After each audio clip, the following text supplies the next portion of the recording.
Or if a point gained or two lost, do you reckon? Well, I think the best way to assess the game is assess all 3 games. It's 3 games in 7 days. We don't set targets, as you know, Nigel, but if somebody had come to me and said, look, you'll have 7 points from 9 after 3 games in a week, you would have took it. So that's what I said to the players in there. I know you're disappointed. I know you got sloppy for 10 or 15 minutes. You allowed UCD back into the game, but you went again. At 1 each you went. You created chances, and another day one of them goes in. So don't be too hard on yourselves. It's been a grueling 7 days. You've picked up the points. You're sitting joint top at the moment with Cork. I know they'll play later, but you're averaging 2 points from 9 games in the first round of fixtures. So for all the disappointment that there will be, there's been a lot of positive and a lot of good, and I think that's hugely important. Yeah, I suppose even on another day you could have been talking about Sean O'Donnell scoring a header or Conor Turish scoring a cracking shot. Like, it's fine margins as well, isn't it? It is fine margins, and to be fair to young Sean, he comes in and he says, I should score. It happens, Sean. Don't be too hard on yourself. Don't beat yourself up. That's the way it goes. The keeper makes an unbelievable save. How he gets the strength into his arm to get the ball up over the crossbar. It's a magnificent strike by Turish, to be fair. And then again, we had other half chances. We've got into good areas, but we picked the wrong ball. Again, too many times we get in behind and the ball goes direct to their goalkeeper. I'm a great believer in trying to keep it away from him, try and cut it back for people running onto it. And again, we learn from that. I have been well pleased with everything, and it's one of those. It's one of those ones. Don't beat yourself up too much, boys. Dust yourselves down, recover well, and get ready for Athlone. Yeah, and it's another thing, I suppose, might only be for an hour or two, but you're joint top of the league, and that's been kind of the most pleasing thing from it. Yes, look here. The big thing, as I say, is we've played 9 games and lost 1. So we take it into the context of where we are as a football club and where we started the season. I think we've probably lifted expectations, which we wanted to do. Last year the supporters were unhappy with some of the performances that were put in.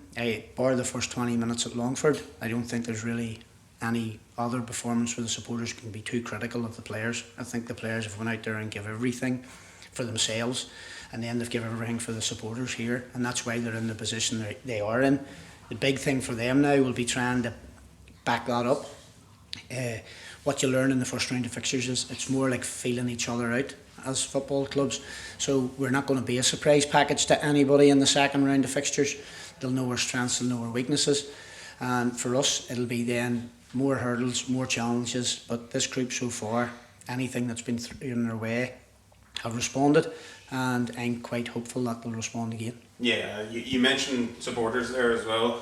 We were dealt a kind of a hammer blow as well today. The word of the floodlights failing on us, and having to change the game to 5 o'clock on a Friday evening, which is it's a bit of a disaster for supporters. There's still over 1,000 people there tonight, which is a massive credit to them. Yes, no, again, we don't say it often enough. For whatever reason, the support here is immense. There's no doubt about that, and they, more than anybody else, them supporters that come here week in and week out, deserve a new stadium more than anybody. Never mind the players or the coaching staff, because they'll change through the time. The supporters are loyal and they'll be here, and they deserve a new state-of-the-art stadium, and things have to be done to make that happen. Yeah, I think the whole of the League of Ireland want it to happen.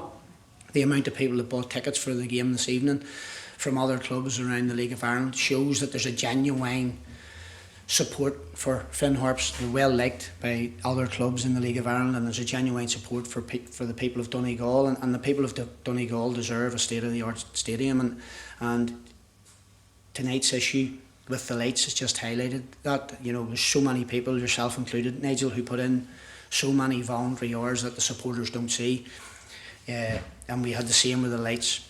And and I know, because we're here on a Friday at home, we're always wondering, will we get the game on? We always said that the old stadium was going to catch us out at some stage, and it's caught us out. There's been other evenings where you're looking at electricians to get the pump sorted, to get hot water, all the stuff. So it's a tired old stadium and it needs updated, and we need the politicians in this area to maybe start being a wee bit more vocal and a wee bit more supportive to get it over the line, because that's where we are.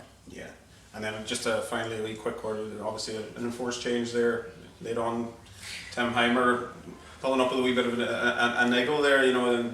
But Conor Walsh, you know, acquitted himself well. No, again, we said to the boys in there, you don't need to be a hero. We have a squad for a reason. It was the exact same. It was great to see Aaron McLaughlin back and great to see Mark Mbuli back in the matchday squad. Unfortunately, we lose Stephen Docherty at the moment. Nicola's head must be tortured. Every time she gets somebody fit, somebody else gets injured. So she definitely puts in the hours along with Gary and along with Owen.